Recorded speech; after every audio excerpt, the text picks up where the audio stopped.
I paid for my sister's education while working 2 jobs only to have her call me a loser at a family dinner. She was shocked when I stopped paying her rent and told everyone why she could no longer afford her lifestyle when my younger sister Lauren got into her dream college. Everyone in the family acted like it was the greatest accomplishment of all time. My parents were beaming with pride. Lauren was already talking about the career she was going to have, and I was standing in the corner quietly calculating how it was all going to work out. My parents didn't have the money to pay for her education. They made that clear when they started dropping hints in family conversations. Lauren is so smart, but college is so expensive these days, my mother would say, looking at me as if I didn't already know where this was going. I didn't have much. I was working as a mechanic and trying to save up for a house. But Lauren was my sister, and I figured, what's the harm in helping? So I pitched in. At first, it was small things for textbooks, some groceries, but it didn't stop there soon. I was paying her rent, her utilities, even her nights out when she needed to de-stress. Every time she asked for money, it came with an excuse: I'll pay you back when I graduate, or Mom and Dad just can't help right now. What made it worse was that my parents acted as if I was obligated to help family, takes care of family, bad say, as if I wasn't already breaking my back working 2 jobs to keep them afloat. Lauren, meanwhile, acted like the world revolved around her. She'd post pictures of fancy dinners and weekend trips, smiling as if she wasn't living on my dime. I kept telling myself this was temporary. Once she graduates, it'll all be worth it, I thought. But deep down, I was starting to resent the fact that my life was on hold while hers was moving full steam ahead, and I was footing the bill. I thought things would get better once Lauren settled into her college routine. I imagined she'd realize how much I was doing for her and show some gratitude. But if anything, her entitlement only grew. The first real sign was her spending habits, while I was skipping meals and working late shifts to pay her rent. Lauren was flaunting her new wardrobe on social media: designer handbags, trendy shoes, fancy dinners. Things I could never afford for myself. At first, I tried to rationalize. Maybe she got a part-time job, or maybe she was just overdoing it for appearances. But when I asked her about it, she shrugged it off. Everyone at school dresses like that. She said, I don't want to look like I don't fit in. It wasn't just her attitude about money.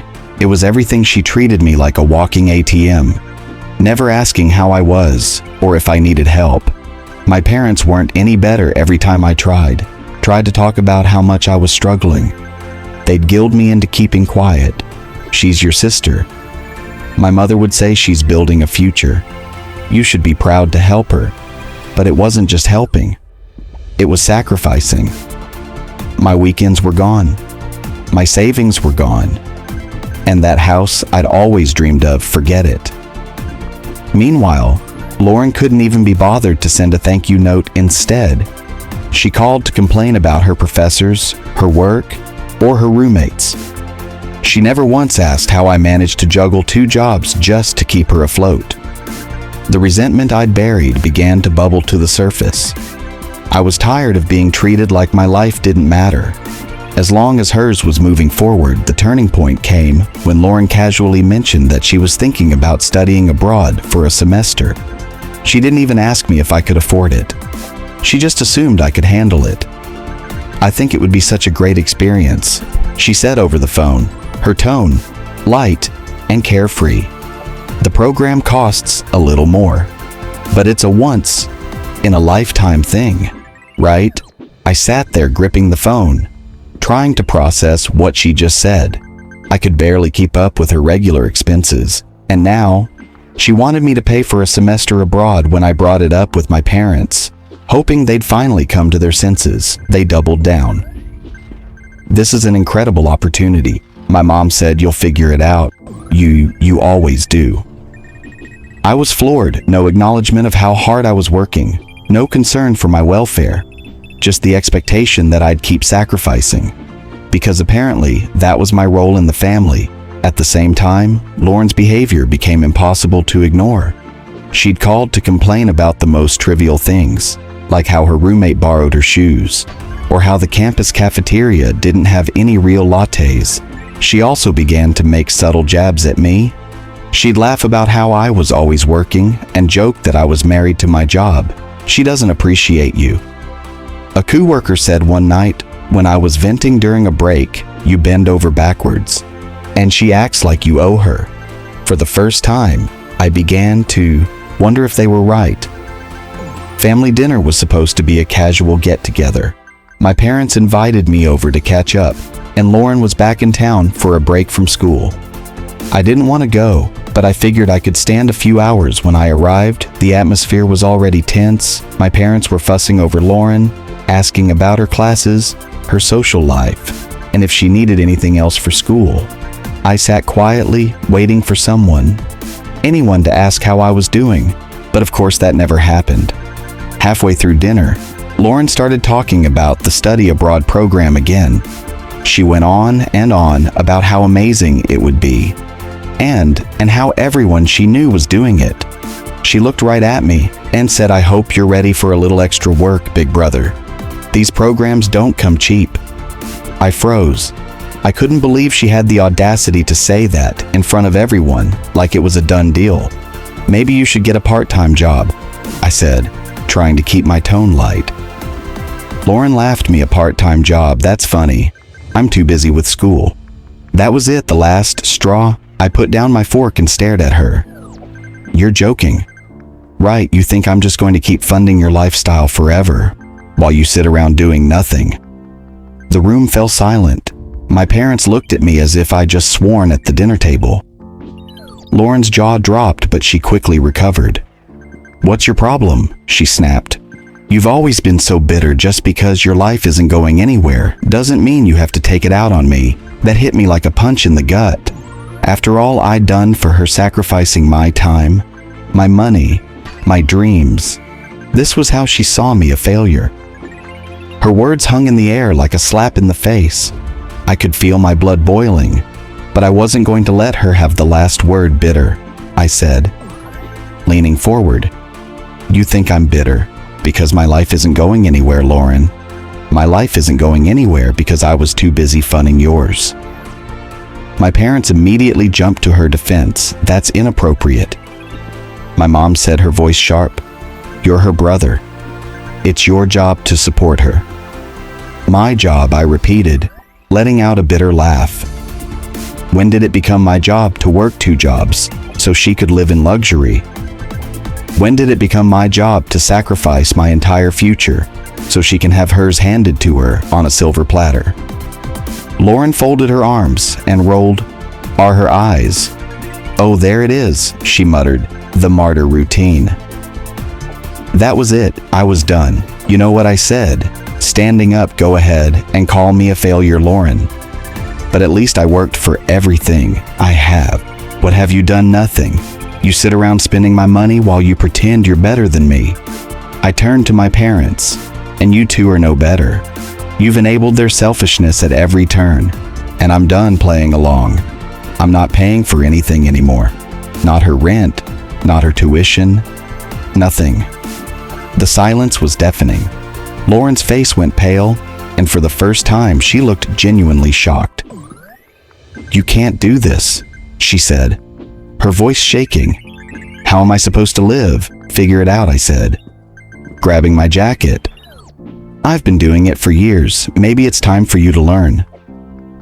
I left that dinner feeling a mixture of anger and relief. For the first time I'd stood up for myself, but I knew the fallout was coming. Sure enough, it didn't take long. The next morning my phone exploded with texts and calls. First it was Lauren. She began with passive-aggressive messages. "Thanks for running dinner. Hope you feel good about leaving your own sister out to dry," when I didn't respond. The guilt trips began. "You're really going to leave me like this? After all I've been through?" I ignored every message. If she wanted to play the victim, she could do it without me. Then my parents got involved. My mom called first, her tone dripping with disappointment. "I don't know what's gotten into you," she said. "Lauren needs your help. She's your sister. She's been my financial responsibility for years, I shot back. It's time for her to grow up and take care of herself. My father was no better. He called later that day, and Sadhu, being selfish, "You're punishing her for no reason. What's she gonna do now? Get a job?" I said bluntly. Like the rest of us, the real kicker came later that week when I got a call from Lauren's landlord. Apparently, she told him that I was the one who paid her rent, and when the payment didn't go through, he came straight to me. "She's not my problem anymore. I told him you need to talk to her." That conversation must have been a wake-up call for Lauren, because a few days later, she showed up at my apartment unannounced. She looked disheveled and panicked. A far cry from the confident, entitled person I was used to seeing. "You can't just cut me off," she said as soon as I opened the door. "Yes, I can," I replied. Leaning against the doorframe, Lauren stood there shifting from foot to foot, like a child caught in a lie.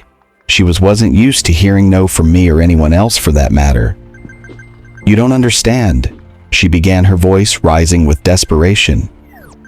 "If you don't help me, I'm going to lose my apartment. I can't just move back home. Mom and Dad don't have room for me, not my problem," I said flatly. Her jaw dropped. "Not your problem. You're my brother.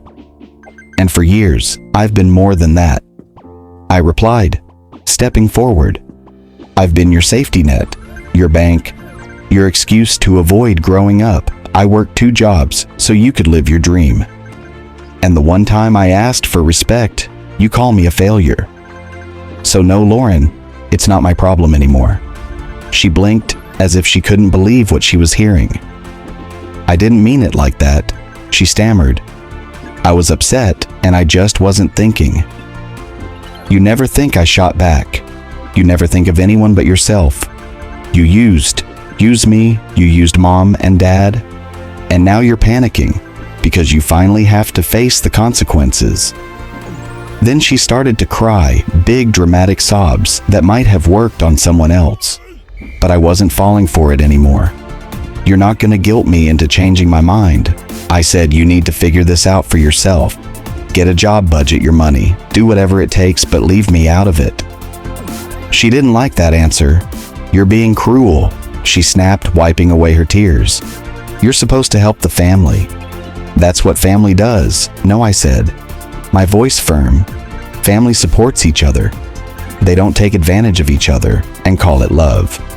And until you figure that out, don't bother coming back here." I closed the door, cutting off the excuse she was about to make. For the first time, I felt in control of my life again. After closing the door on Lauren, I braced myself for the fallout. She wasn't the type to suffer in silence, and I knew she tried to turn this into a sob story for our parents. Sure enough, they called me the next day. Furious Mom started with the usual guilt trip. "How could you do this to your sister?" she demanded. "She's struggling, and you left her when she needed you the most." I didn't hold back. "Struggling? She's been living off my paycheck for years while acting like she's the queen of the world. Maybe it's time she learned what struggling actually looks like." Dad chimed in next, accusing me of being heartless and ungrateful for all they'd done for me. This part made me laugh. "Ungrateful?" I said. "You're kidding, right? I've been funding Lauren's lifestyle while you two sat back and cheered her on like she was the next big thing. Meanwhile, I've been working my ass off just to keep her comfortable." The more I laid it out, the calmer they became by the end of the call. They had nothing to say, except that I was tearing the family apart. As for Lauren, her meltdown was spectacular. She plastered her social media with vague posts about how some people only care about themselves and being let down by those closest to you. She even had the audacity to start a GoFundMe page for her rent, claiming she'd been blindsided by an unexpected expense. Her friends commented with FK concern, asking if there was anything they can do to help. But the donations barely trickled in. Apparently, people weren't as eager to support her lifestyle as she'd hoped. Meanwhile, word of the drama spread through the family like wildfire. My aunt called to say she'd heard I was being unreasonable, but after I explained the situation, she quickly changed her tune. "She really expected you to keep paying her rent?" she asked in disbelief. "Welcome to my world," I replied. After my parents showed up at my door, I realized just how far this whole situation had gone. It wasn't just Lauren's entitlement anymore. It was the entire family enabling her, treating her problems as if they were to solve. They didn't stop at guilt.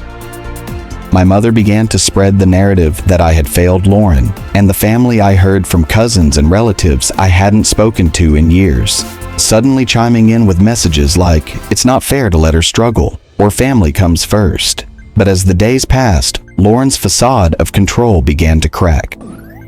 I heard from mutual friends that she had moved back in with my parents after being evicted. Of course, that wasn't enough for her. She made it clear that she expected to be cuddled there too. One friend told me she'd overheard Lauren complaining about the food at home. "She's mad that her parents don't cook her real meals," my friend said, laughing. "She even joked that they should hire someone to take care of her since you're not around to do it anymore." Hearing this only cemented my decision to cut ties. If my family wanted to enable her behavior, that was their choice.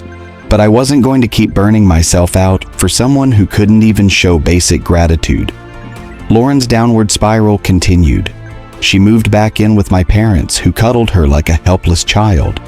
They enabled her every whim, using what little saving they had left to support her lifestyle.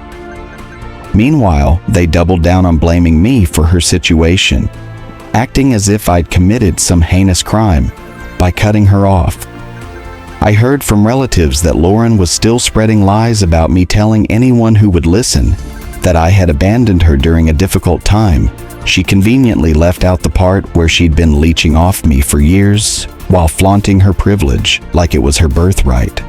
But her downfall wasn't just financial. It was social. Word of her GoFundMe scam spread, and the same friends who once joined her for fancy dinners now avoided her phone calls without me picking up the tab. She had nothing to offer them. The tipping point came when my parents called me in a panic. Apparently, Lauren had run up a credit card dead in their name, maxing out the limit to finance a shopping spree. They begged me to help, claiming they couldn't make the payments on their own. I couldn't help but laugh. After all, they defending them, enabling them, vilifying me. They had the audacity to come crawling back. "This is your mess to clean up," I told them firmly. "You chose to support her. You chose to ignore her behavior, and now you're dealing with the consequences." For once, they didn't argue. Maybe they finally realized that I wasn't going to swoop in and save her like I had so many times before. That was the last I heard from either of them. I moved on with my life, focusing on building my future, without their constant drama weighing me down. It took years to repair the damage they'd done, but I came out stronger for it. As for Lauren, the last I heard, she was still living with my parents, stuck in the same cycle of entitlement and excuses. Part of me felt sorry for them, stuck with their selfishness. But mostly I felt relieved they had made their bed, and now they could lie in it.